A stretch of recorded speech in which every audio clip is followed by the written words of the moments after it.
আজকের ক্লাসে আমরা আমাদের বিজ্ঞানের পঞ্চম অধ্যায় অর্থাৎ দেখতে হলে আলো চাই উক্ত অধ্যায়ের পাঠ্য বইয়ের অনুশীলনী সমাধানের বহু নির্বাচনী প্রশ্নগুলো সমাধান করব।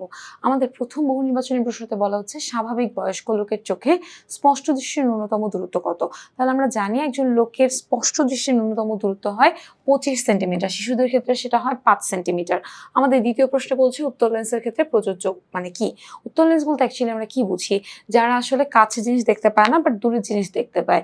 সো যারা কাছে জিনিস দেখতে পায় না তারা আসলে কি ধরনের লেন্স ব্যবহার করে বলতো, অভিসারী লেন্স ব্যবহার করে, এবং এই লেন্সের ক্ষমতাগুলো হয় প্লাস ধনাত্মক আধানযুক্ত। বলছে এটির মধ্যভাগ সরু প্রান্তভাগ মোটা। না, অ্যাকচুয়ালি উত্তর লেন্স হয় এরকম ধরনের, অর্থাৎ তার মধ্যভাগ হয় হলো গিয়ে মোটা এবং প্রান্তভাগ হয় হলো সরু। তার মানে দ্বিতীয়তে যেটা বলতেছে এটা আসলে সঠিক উত্তর, এটা অবতল লেন্সের জন্য। আর আমাদের থার্ড পয়েন্টে যেটা বলতেছে যে সমান্তরাল রশ্মিগুচ্ছকে সবগুলো রশ্মি কি করে একটা বিন্দুতে মিলিত করে না, তার মানে 3 নম্বর পয়েন্টটাও ঠিক আছে, অর্থাৎ 1 এবং 3 হবে আমাদের উত্তর প্রশ্নের সঠিক উত্তর।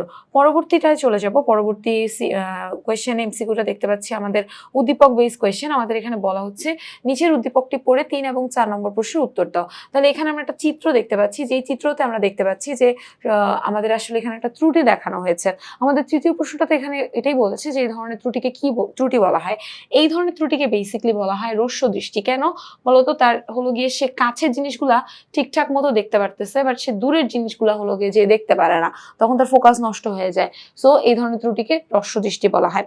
আর এই রস্য দৃষ্টি দূর করতে হলে আমাদের কোন ধরনের লেন্স ব্যবহার করতে হবে, যেহেতু আমরা দূরের জিনিস দেখতে পাই না, দূরের জিনিস দেখার জন্য আমাদেরকে অবতল লেন্স ব্যবহার করতে হবে, অর্থাৎ মাইনাস পাওয়ার বিশিষ্ট লেন্সগুলোকে ইউজ করতে হবে। তার মানে চতুর্থ প্রশ্নের উত্তর হবে আমাদের খ। আশা করি আজকের ক্লাসে সকলে বুঝতে পেরেছো। পরবর্তীতে আবার একটি পর্বে সকলের সঙ্গে দেখা হয়ে যাবে। সবাইকে আল্লাহ হাফেজ।